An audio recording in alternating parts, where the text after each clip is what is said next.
La parole est à présent à Madame Nicole Sanquer pour le groupe RIOT. Merci Madame la Présidente. Monsieur le ministre des Outre-mer, l'appartenance des Français d'Outre-mer à la République a toujours justifié l'adoption de mesures adaptées à leur territoire, tout en affirmant le principe d'égalité entre tous les fonctionnaires d'État. Plusieurs avancées en faveur d'une égalité réelle ont pu être déployées. Révision de l'ITR, prime d'installation pour les militaires, congés bonifiés, et je vous en remercie. Cependant, les travaux ne sont pas terminés, car plusieurs injustices et discriminations pour les ultramarins engagés pour la France et par la France persistent. Une considération des Français du Pacifique comme des Français de l'étranger par les administrations de l'État. Une absence de réciprocité de traitement lorsqu'un fonctionnaire du Pacifique doit suivre une formation ou intégrer un service en France.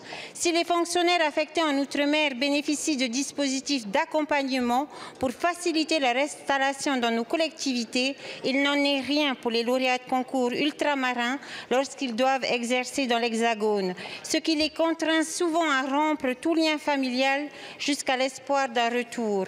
Un retour dans nos territoires compliqués, compromis, conditionnés par l'obtention d'un CIMM qui demeure contraignant et subjectif.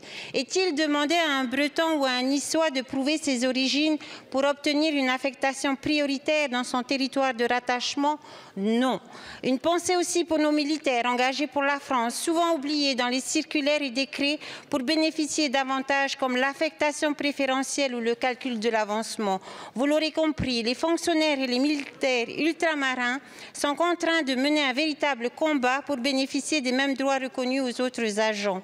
Monsieur le ministre, dans quel délai entendez-vous mettre en place des mesures concrètes pour assurer à ces agents ultramarins qu'ils sont pleinement reconnus comme Français à part entière et non Français à part, et ainsi rendre tout son sens aux propos tenus publiquement par le président Emmanuel Macron en déplacement en Polynésie française en juillet 2021.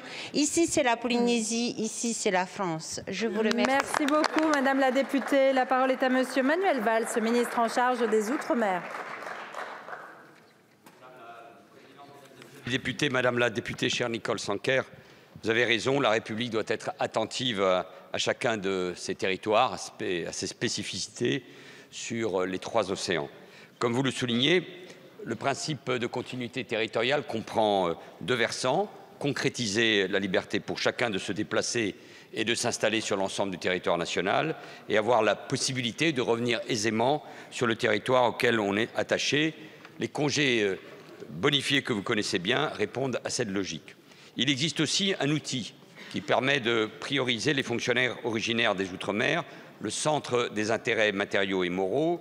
Le comité interministériel de juillet 2023 a permis de rénover les critères qui sont aujourd'hui harmonisés et la portabilité est garantie. Veillons à ce que cela se mette véritablement en œuvre.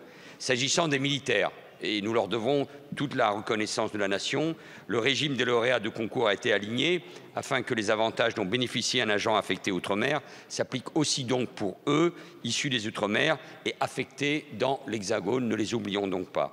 Je peux également citer le décret du 25 avril 2022 qui crée une indemnité d'installation dans l'Hexagone au profit des militaires en provenance de plusieurs territoires ultramarins, dont évidemment la Polynésie. Les fonctionnaires de l'État originaires de ces territoires ultramarins bénéficient aussi d'une prime spécifique d'installation quand ils arrivent dans l'Hexagone. Je veux enfin développer les opportunités des jeunes ultramarins et leur offrir les conditions de leur épanouissement sur le territoire qui leur est cher. Et notre ambition doit être de permettre aux territoires d'outre-mer de bénéficier des compétences des personnes qui y sont attachées et veulent y revenir. Je veux enfin vous confirmer l'entrée en vigueur du passeport retour d'ici la fin du premier trimestre. Il permettra d'accompagner donc les personnes qui souhaitent retourner s'installer dans un territoire ultramarin dans le cadre évidemment d'un projet professionnel. Vous le voyez, il existe un ensemble de dispositifs au service de ces ambitions. Nous pouvons sans doute les concrétiser et je reste à votre disposition pour cela. Merci beaucoup, Monsieur le ministre. La séance des questions au gouvernement est terminée. La séance est suspendue.